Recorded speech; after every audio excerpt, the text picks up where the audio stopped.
अल्हम्दुलिल्लाहि रब्बिल आलमीन वस्सलातु वस्सलामु अला मुहम्मदिल अमीन। मेरे दोस्तों साथियों, एक जलील व क़दर सहाबी की ज़िंदगी आपके सामने लेके हाजिर करूँगा। मुख्तसर तौर पर कोशिश करूँगा कि इन सहाबी की ज़िंदगी आपके सामने आ जाए बहुत कम वक्त के अंदर। हम आम तौर पर इन सहाबी के नाम से को जानते हैं, इन सहाबी के नाम का हमें तारुफ है, लेकिन इनकी शॉर्ट लाइफ स्टोरी और इनकी बायोग्राफी से हम नावाकिफ़ हैं। देरी ना करते हुए डायरेक्ट आपके सामने बात शुरू करता हूँ। देखिए, मुसअब बिन उमैर रजी अल्लाह तआला अन्हु, इनका नाम जो है मुसअब बिन उमैर बिन हाशिम बिन अब्द मुनाफ बिन अब्द दार, इनकी पूरा ये जो है आपके सामने मैंने इनके जो है शजरा भी रख दिया।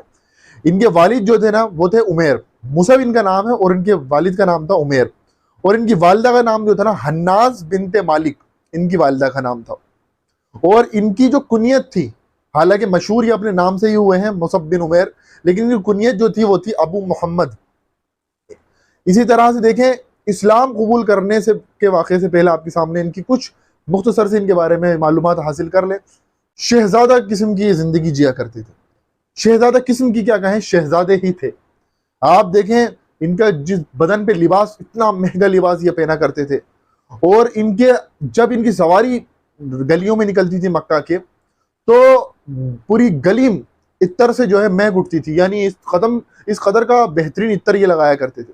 इसी तरह से कई नौकर चाकर इनकी सवारी के आगे पीछे, शहजादों वाली जिंदगी। अमीर मुसअब बिन उमैर अमीर शख्सियत थे मक्का मुअज्जमा की उस वक्त। इसी तरह से इनके ठाट बाट भी बहुत ऊंचे, स्टेटस बहुत प्रोफाइल। आज के टाइम पर कहते हैं ना लोग इनके स्टेटस से, वो उसी ताल्लुक से आपके सामने बात रखना चाह रहा हूँ। एक बड़ा नुमाया जो है शख्सियत इनकी मक्का के अंदर, सब जानते थे मुसअब कौन है, मुसअब बिन उमैर, ऐसी शख्सियत। लेकिन जब कानों में अल्लाह के रसूल अलैहिस्सलातु वस्सलाम की दावत इनके पड़ी है, तो जो सलीमुल फितरत इंसान जो होते हैं और शख्सियात होती हैं, वो फौरन अट्रैक्ट होती हैं हक की तरफ। दावत जो होती है हक की, उसकी तरफ फौरन अट्रैक्ट होते हैं। मुसअब बिन उमैर भी जो है सलीमुल फितरत इंसान थे, इन्होंने फौरन लब्बैक कहा, इस्लाम कबूल कर लिया। इनकी वालिदा माजिदा जो थी मुसअब बिन उमैर की, जो मैंने आपके सामने रखा, हन्नास बिनते मालिक, इनके लाडले, चाचाओं के लाडले, बहुत लाड करती थी इनकी वालिदा हन्नास। इनकी वालिदा ने इस्लाम कबूल नहीं करा, लेकिन इन्होंने कर लिया था। अब हुआ ये कि अभी तक तो लाड प्यार चल रहा है खूब। जब बात अल्लाह के रसूल सल्लल्लाहु अलैहि वसल्लम की दावत की आई, तो अल्लाह के रसूल सल्लल्लाहु अलैहि वसल्लम के पास जाया करते थे दार अरकम में। वहाँ जाके जो है अल्लाह के रसूल सल्लल्लाहु अलैहि वसल्लम से कुरान मजीद सीखते थे और दीन की और मालूमात हासिल करते थे। लेकिन एक मरतबा उस्मान बिन तलहा नामी एक शख्स ने इनको वहाँ से देख लिया और इनको समझ गए कि ये भी मुसलमान हो गए, और मुसलमानों की मुखालफत बिल्कुल अपने उरूज पर, बिल्कुल अपने पीक पर थी उस वक्त।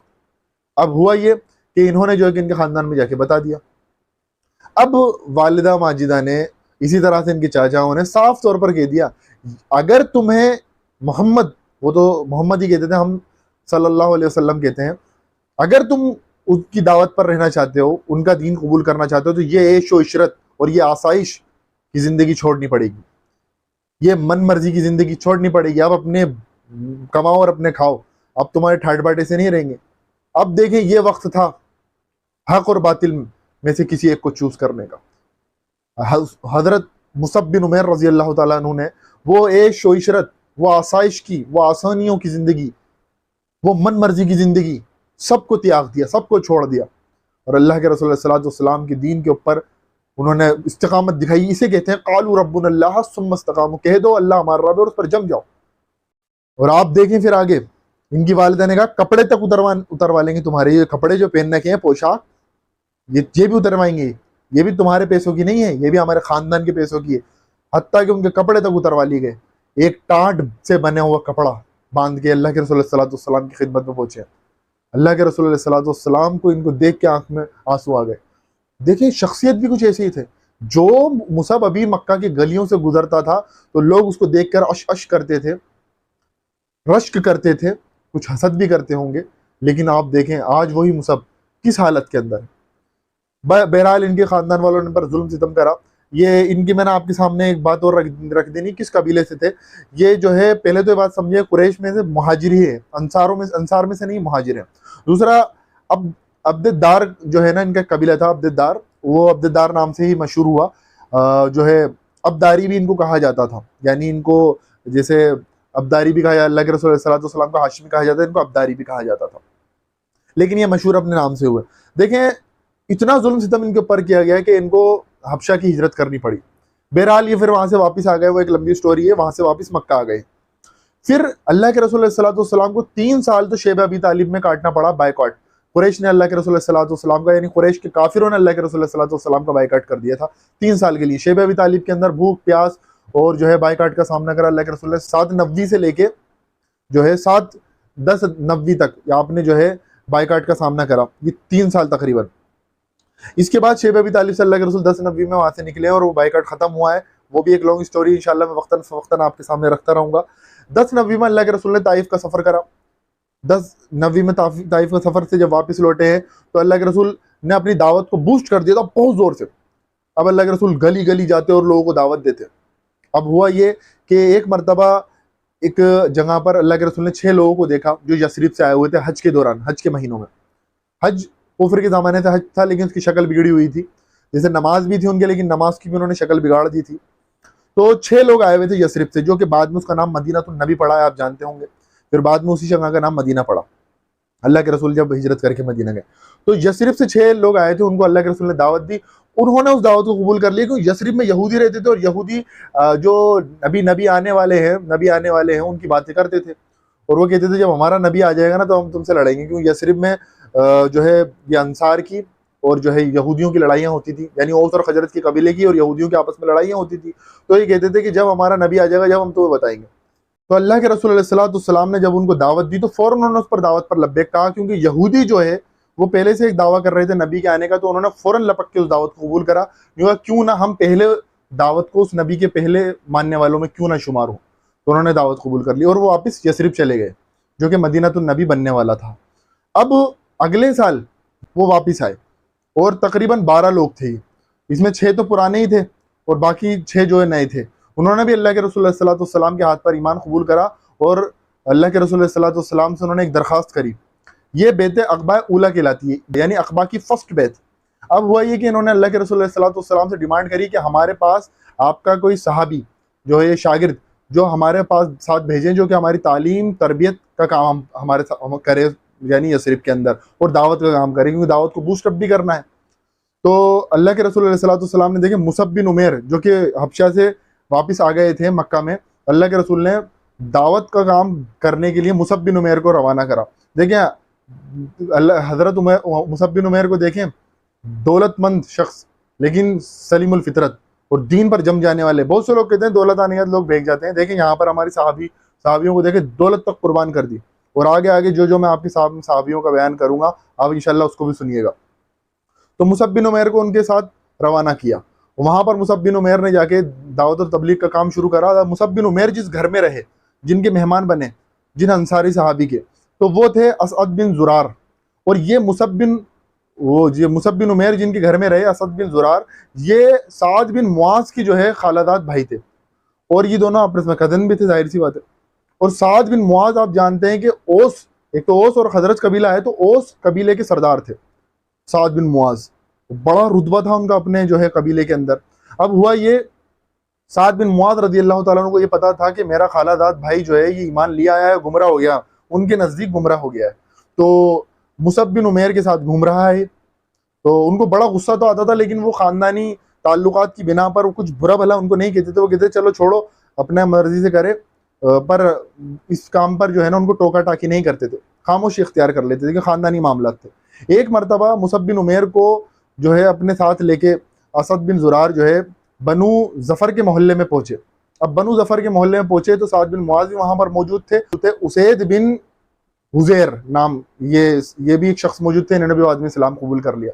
तो हजरत साद बिन मुआज ने कहा कि उसैद तुम जाओ और तुम जाके जो है ना इसको असद को जो है समझाओ कि मुसअब बिन उमैर के साथ क्यों घूम रहा है, ये गुमराह हो गया, अपने बाप दादा का दीन छोड़ दिया। तो उसैद जब गए हैं और समझाया है उनके बारे में, पहले तो डांट डपट लगाई, बहुत गुस्सा करा, लेकिन मुसअब बिन उमैर जो है चट्टान की तरह जमे रहे और सब्र का पैमाना छलकने नहीं दिया। उन्होंने कहा कि आप मुझे और डांट ले मैं तो आपकी और बातें सुन लूंगा, आप मुझे और बुरा भला कहें मैं तो आपकी और बुरी भली बात सुन लूंगा, लेकिन आप मेरी एक बात सुन ले बस। जैसे मौका मिला फौरन दावत उनके सामने पेश करी और इस जामे अंदाज में दावत पेश करी कि उन्होंने कहा ये बात तो मैंने आज तक कभी सुनी नहीं, तुम ये काम कर रहे हो तो बहुत बढ़िया काम है, और इस्लाम कबूल कर लिया। वापस लौटे हैं तो साद बिन मुआज खुद ही कहने लगे दिल में, जो शख्स गया था ना वो शख्स वापस लौट के नहीं आया। बहरहाल साद बिन मुआज को उन्होंने कहा कि आप जाएं, आप जाके समझाएं। साद बिन मुआज जब गए हैं, साद बिन मुआज भी बरस पड़े गुस्से में, कहा तुम लोगों ने यहाँ पर शर फैला रखा है, हमारे लोगों को दीन से दूर कर रहे हो, हमारे बाप दादाओं के दीन से दूर कर रहे हो, नया धर्म तुमने ईजाद कर लिया है, दीन ईजाद कर लिया है। बहरहाल मुसअब बिन उमैर वहां पर भी खामोश रहे। उन्होंने कहा आप मुझे डांट लें, कुछ भी कर लें, आस्तीन चढ़ा लें, आप मुझ पर हाथ भी उठा लें और बुरा भरा बोल लें, मैं आपको कुछ नहीं कहूँगा, लेकिन मेरी एक बात सुन लें।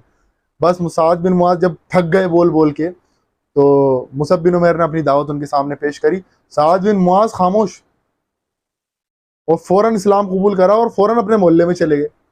और फिर उन मोहल्ले में जाके कहा, लोगों आज से तुमसे मेरा कोई ताल्लुक नहीं, क्योंकि मैं मुसलमान हो गया, अगर तुम लोग मुसलमान हो जाओगे अब से तुमसे मेरा ताल्लुक है, वरना मेरा तुमसे ताल्लुक खत्म। अब साद बिन मुआज कोई छोटी मोटी पर्सनैलिटी नहीं थे, उनके कहने के ऊपर ज्यादातर कबीले के लोग इस्लाम कबूल कर लिया और ये दावत एकदम से बूस्टअप हुई। अब देखें मदीने के दरवाजे जो खुले हैं ना, वो मुसअब बिन उमैर की दावत पर अल्लाह ताला ने मुसअब बिन उमैर को जरिया बनाया। तो अल्लाह के रसूल अलैहि सल्लल्लाहु ने मुसअब बिन उमैर को भेजा तो मदीना के दरवाजे खुले। और इस्लाम में देखें क्या क्या कुर्बानियां हैं हमारे सहाबा किराम रिज़वानुल्लाहि ताला अलैहिम अजमईन की, हम जानते तक नहीं, इतनी जबरदस्त कुर्बानियां दी हैं, वहां जाके दीन का काम कर रहे हैं अपना घर बार छोड़ के। हमारे यहाँ जरा सा वक्त नहीं निकलता दीन की बात सुनने के लिए। तो मुसअब बिन उमैर की दावत पर साद बिन मुआज भी इस्लाम कबूल कर लिया और बाद में साद बिन उबैदा ने भी इस्लाम कबूल कर लिया। ऐसे धीरे धीरे इस्लाम फैलता गया। एक साल के अंदर दावत जो है बहुत जोर से बूस्ट हुई और फिर अल्लाह के रसूल सल्लल्लाहु अलैहि वसल्लम के पास 12 नबी के अंदर वापस गए हैं। तकरीबन यहाँ पर आता है 72 तो मर्द और 3 जो औरतें पहुंची। मैंने इसके ऊपर भी वीडियो बना रखी, इंशाल्लाह आप उस वीडियो को भी मुलाहिजा करेंगे कि ये अक़बा की दूसरी बेत कहलाती है, सेकंड बेत ऑफ अक़बा। ये अक़बा की दूसरी बेत कहलाती है। यहाँ पर पहुंचे और इन्होंने अल्लाह के रसूल सल्लल्लाहु अलैहि वसल्लम को कहा कि अब आप मदीना आ जाएं और अपने साथियों को भी मदीना भेजें। ये थी हिजरत की शुरुआत। अब यहाँ से धीरे धीरे करके हिजरत शुरू कर दी अल्लाह के रसूल का। फिर आप जानते हैं 13 नबी में अल्लाह के रसूल ने भी हिजरत करी। आप यहाँ देखें कि अल्लाह के रसूल भी अब फिर मदीना आ गई। ये मैं यहाँ पर स्किप कर रहा हूँ बात को, क्योंकि दावत पहुंची, अल्लाह के रसूल को पता चल गया कि यसरिब में इस्लाम फैल चुका है, दीन इस्लाम के मानने वाले भी ज़्यादा हैं। तो अल्लाह के रसूल ने सहाबा किराम को हिजरत का हुक्म दिया। फिर आप भी 13 नबी के बाद आप 13 नबी में आपने भी हिजरत कर ली। अब गज़वा बदर हुई, इस पर मैंने वीडियो बना रखी है, आप देख सकते हैं जाके। इसी तरह से जो है फिर गज़वा उहुद हुई। गज़वा उहुद के अंदर जो है ना मुसअब बिन उमैर जो थे ये जो है अलमदार थे, इनको अलम दिया गया था।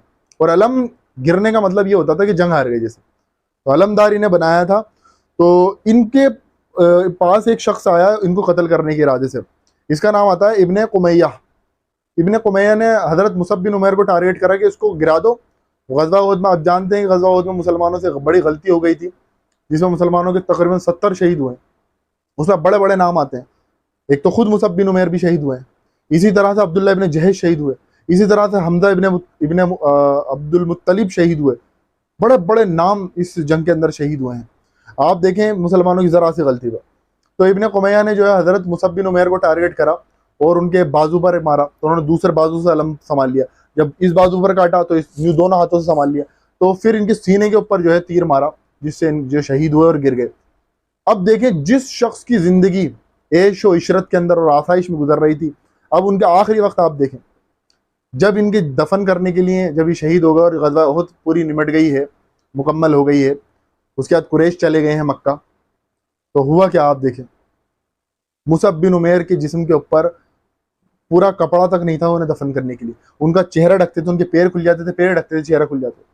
अल्लाह के रसूल से साहबा ने पूछा कि अल्लाह के रसूल क्या करें, इनके पास तो एक टाट का कंबल है, जिसका लिबास मक्का में वैसा लिबास कोई नहीं पहनता था, ऐसी खुशबू कोई नहीं लगाता था, ऐसा जूता कोई नहीं पहनता था, ऐसी सवारी को इस्तेमाल नहीं करता था, ऐसे नौकर चाकर किसी के पास नहीं थे। और आज वो टाट के बने हुए कंबल के अंदर उसको दफनाया जा रहा है। अल्लाह के रसूल ने कहा इसका चेहरा ढक दो और जो है इसके पैर पर जो है इनके पैर पर घास फूस रख दो। हमारे यहाँ तो छोटी छोटी बातों पर लड़ाई हो रही है। आप देखें कि कितना बड़ी कुर्बानी हमारे साहबा ने दी। इन बातों पर कुर्बानियाँ नहीं दी कि हम जो है फ़िकी मसाइल में लड़ते फिरें, छोटी छोटी बातों पर हमारी लड़ाई होती है। हम देखें हमारे साहबा ने किस चीज़ के लिए कुर्बानियाँ दी हैं, तदफीन के और नमाज पढ़ने के मसाइल के ऊपर, रफ़ाइदैन करने के ऊपर, जनाजे की नमाज के ऊपर, इसलिए कुर्बानियाँ नहीं दी थी। असल कुर्बानियाँ यूँ दी थी तशहद में उंगली हिलानी है उठानी है, इस पर नहीं दी थी। मिसवाक इतनी बड़ी होनी चाहिए, इससे बड़ी नहीं होनी चाहिए, इस पर नहीं दी थी। टोपी का साइज क्या होना चाहिए, टोपी किस तरह की होनी चाहिए, मूछें कितनी पस्त होनी चाहिए, दाढ़ी कितनी लंबी होनी चाहिए, टखने से पुजामा कितना ऊंचा होना चाहिए, जुब्बा आपका कैसा से, इस बातों पर कुर्बानियां नहीं दी थी। दीन को कायम करने के लिए कुर्बानियां दी थी। ये देखें, ये थे मुसअब बिन उमैर, ये हैं हमारे सहाबा। इनकी कुर्बानी को, इनकी तारीख को, इनकी सीरत को, इनकी ज़िंदगी को पढ़ें, जानें, लोगों तक पहुँचाएँ। ये असल हमारा काम है। अल्लाह तबारक तआला से दुआ है कि अल्लाह तबारक तआला हमें कहने सुनने के साथ साथ अमल की तौफीक अता फरमाए। व आखिर दावाना अनिल हम्दुलिल्लाहि रब्बिल आलमीन।